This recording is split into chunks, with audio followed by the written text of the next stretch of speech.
Hello, my name is Amarnath Mishra and I am going to tell you about the topology.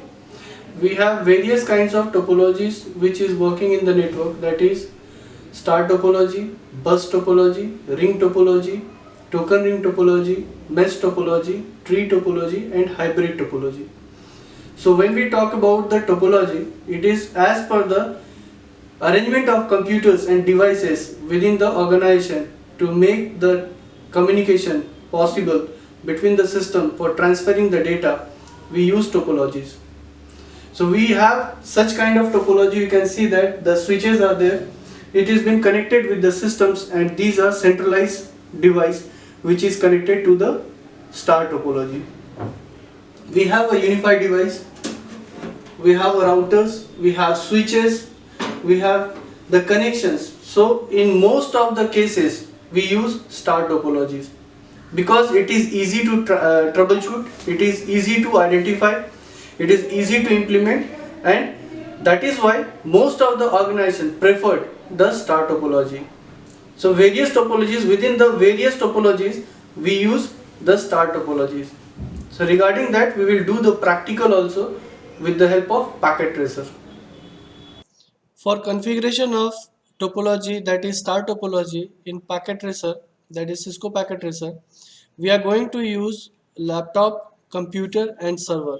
So first we will take the devices, that is server. So we'll implement first server. After that we'll take two laptops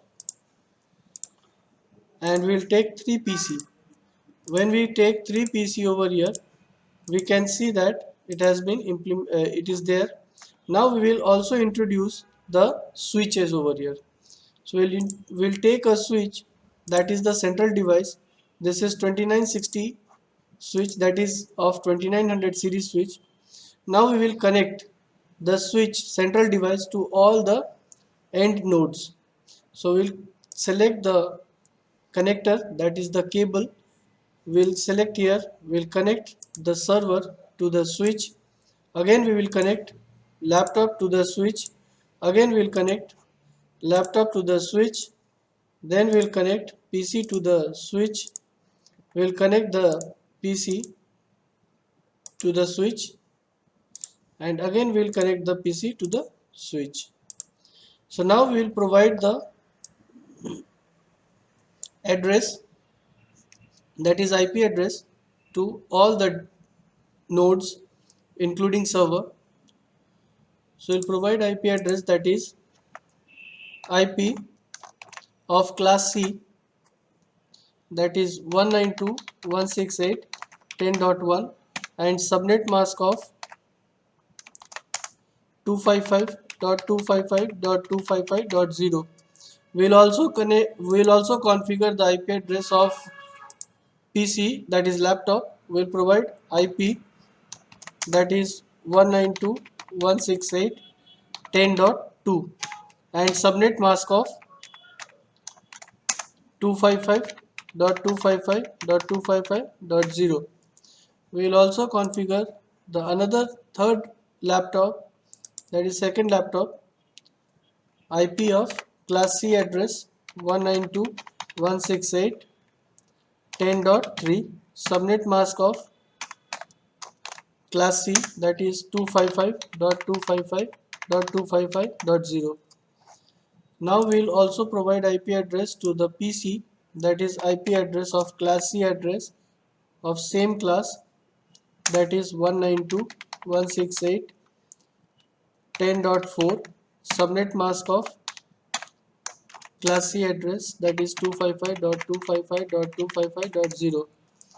We will also provide this PC IP address, that is 192.168.10.5 and subnet mask of class C address, that is 255.255.255.0.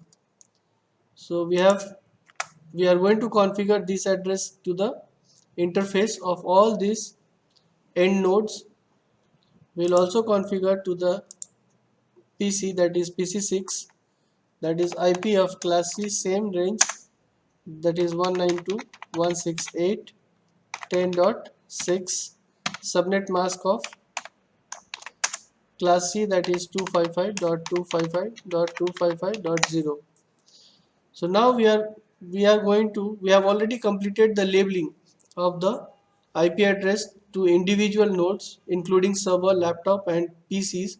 Now we are going to configure the IP address to individual end nodes. So first we'll configure IP address to the server. So we'll go to the desktop tab. Now we'll go to the IP configuration, and over here we'll provide the static IP address, that is 192.168.10.1, and subnet mask of class C address. We'll close this. We'll do the same for the laptop also, that is we'll go to the desktop tab, IP configuration, and we'll put static IP address, that is 192.168.10.2, subnet mask of class C, that is 255.255.255.0.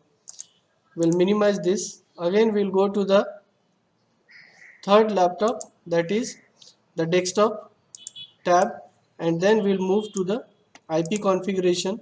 We'll provide static IP address, that is 192.168.10.3, subnet mask of class C, that is 255.255.255.0. We'll also configure the PC with the same range of IP address. We'll go to desktop tab, IP configuration, and we'll provide static IP address, that is 192.168.10.4, subnet mask of 255.255.255.0. We'll close this tab. Now we'll move to the another PC, that is PC7, and we'll also provide the IP address. We'll go to the desktop tab, we'll go to the IP configuration, and here also we'll provide static IP address, that is 192.168.10.5, subnet mask of class C, that is 255.255.255.0. We'll close this. We'll minimize. So we have left with the one PC, that is PC6. We'll configure static IP address over here also, and we'll go to the desktop tab. We'll go to IP configuration, and over the IP configuration we'll move to the static IP address, and here we will provide IP address 192.168.10.6 and subnet mask of 255.255.255.0. So we have already completed all the IP address to all the end nodes.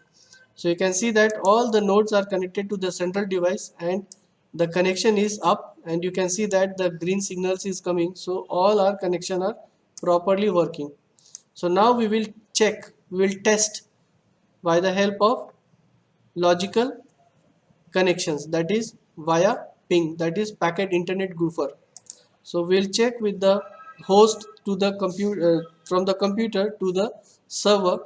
So we'll go to the desktop tab. Over there we'll go to the command prompt.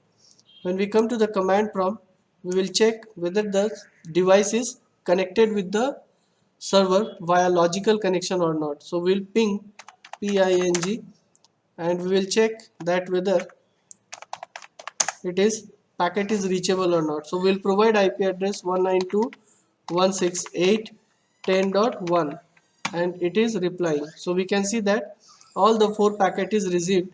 So here you can see that packet sent 4, received 4, lost is 0.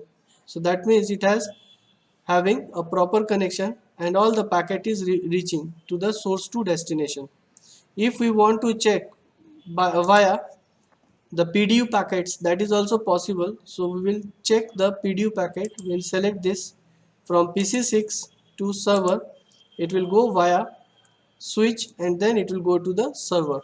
So we can see that the packet is reaching successfully with the help of ICMP protocol. And if we want to see the graphically, we can see that in the real time. So we'll go to the packet and you can see that packet is coming to the switch and then it is reaching to the server.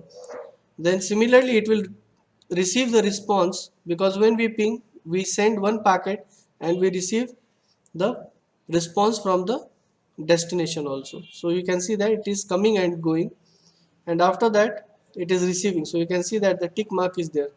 But when that switch is going to send the PDU data type DTP, so it will be, if it is not belong to that system, it will not receive. So you can see that it will be doing the sending the information to all the systems. So this is what the topology which is used mostly, that is star topology, most of the organizations, and this is most reliable and easy to troubleshoot and easy to implement. I hope we have seen that today we have seen that how to configure the star topology with Cisco Packet Tracer, and within entire topologies, most of the topologies we use star topology, most of the organizations.